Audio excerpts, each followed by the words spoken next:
XXIe siècle, l'information au service des pouvoirs remplace et diffusée à grande échelle et en continu par toutes sortes de supports médiatiques. Le plus populaire est la télévision. Les gens passent un quart de leur vie à travailler, un quart à dormir et un quart à regarder le petit écran. Des organismes privés et gouvernementaux de propagande sont mis en place, affinant toujours plus les sciences du contrôle des populations. L'homme est par essence un animal social. Il se complaît en société. Il a besoin et jouit du miroir de l'autre. Comme tout organisme vivant, sa recherche principale est l'homéostasie, c'est-à-dire conserver la stabilité de sa forme afin d'assurer ses fonctions vitales. Psychiquement, cela se traduit par la conformation à tout système rassurant et l'élimination de toute information venant contredire sa vision sécuritaire du monde.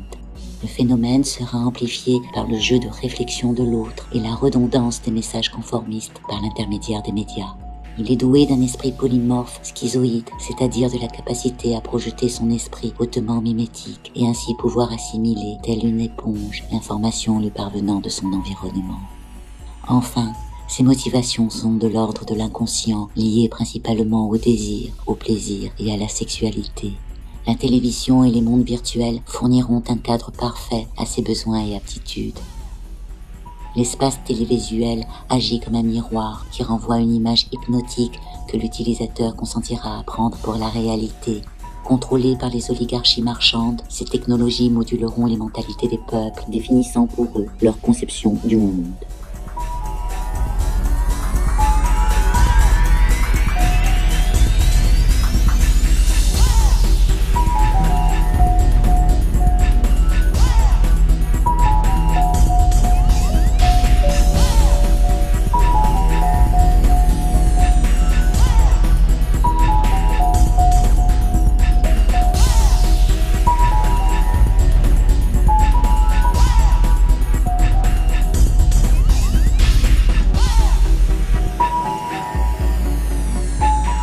L'énergie de l'économie provient du matériel travail unique. Celle-ci se transmet grâce à un fluide appelé argent à travers le système. Si ce fluide se trouve mal distribué, l'organisme système risque l'atrophie de certains de ses organes vitaux non irrigués. Tout le système sera alors menacé de rupture.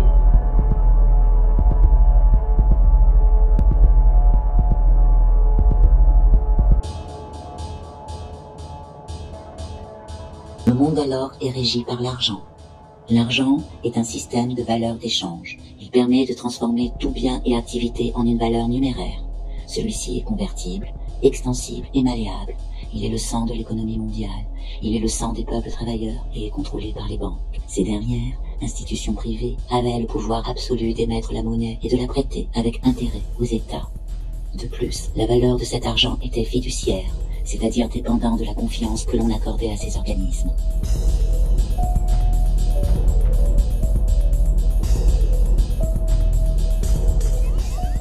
C'est ainsi que des pouvoirs colossaux s'accumulèrent dans les mains d'un cercle de plus en plus restreint de quelques familles, dont la seule activité semblait être la phagocytation de la planète. Derrière le paravent démocratique de leur pantin politique, les supermarchands sans conscience étendirent leur pouvoir à toute la terre. Ils surent tirer profit des guerres, des trafics d'armes, de drogues et de matières précieuses, ainsi que de la surexploitation des hommes et de la nature. Les grands déséquilibres politiques, sociaux et écologiques mondiaux qu'ils provoquaient semblaient les rendre de plus en plus puissants. Les caractéristiques de cette économie étaient le profit à court terme et la spéculation alimentée par une croissance exponentielle, sans fin, forgée dans la surconsommation des biens. Une nouvelle race humaine était ainsi apparue, l'Homo consumeris. Le système tout entier vivait à crédit, hypothéquant sur une croissance ininterrompue du cycle production-achat.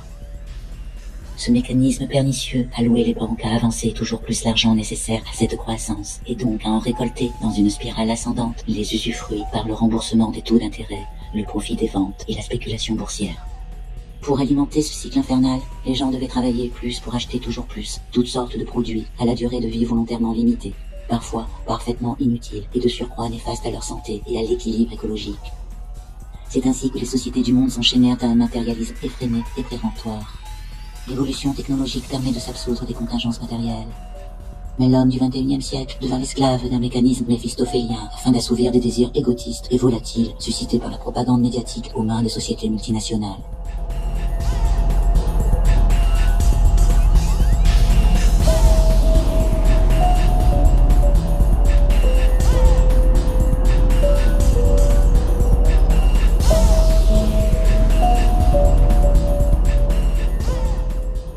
L'économie devint immatérielle. Les forces de travail, le sang des hommes ne servirent plus qu'à alimenter les courbes de profit spéculatifs. La réalité disparut au profit de virtualisations boursières, mensongères, sans lendemain. Les populations s'accumulèrent par millions dans des villes tentaculaires aux promesses de vie hédonistes, mais surtout de travail à flux tendu.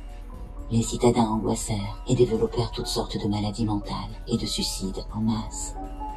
Des mégalopoles mirages, aux équilibres précaires, fragiles, pollués sans autonomie, dépendant entièrement des apports extérieurs, envahirent la planète. Ce fut le plus extraordinaire détournement d'énergie des peuples de toute l'histoire.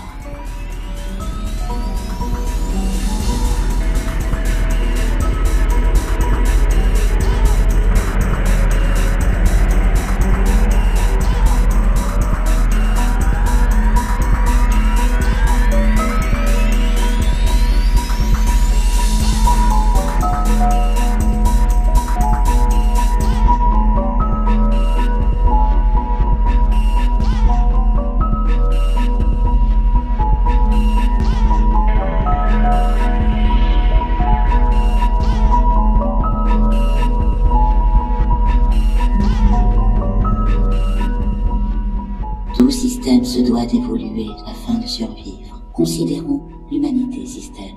Sa fonction, s'adapter le mieux à son système-environnement. Son moteur, la chaîne de transmission des savoirs utiles à sa capacité d'adaptation. Que se passe-t-il si la chaîne est rompue? Si l'information, nécessaire et primordiale pour la potentialisation de la faculté de survivre du système, venant d'un ou des éléments du dit système, ne parvient pas à sa mise en œuvre pour le bien de tous? Si le système échoue dans ce principe vital de survie, il risque de voir remis en question son statut évolutif, menacé par la cristallisation et la dégénérescence.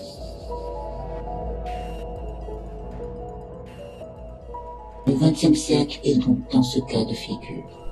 Les lois sauvages du marché ne permettent pas un développement harmonieux des sociétés. Les choix technologiques se font en fonction de la capacité à entretenir les taux de croissance et les bénéfices de quelques-uns au détriment de la capacité à contribuer à la survie et au bonheur des populations. Il est édifiant de penser que ce type de civilisation expansionniste, si elle pouvait se perpétuer, se comporterait comme un virus intergalactique, grignotant l'univers jusqu'à l'anéantisation. Fort heureusement, nous savons que les lois mécaniques de conservation du cosmos ne permettent pas ce genre de comportement sur le long terme.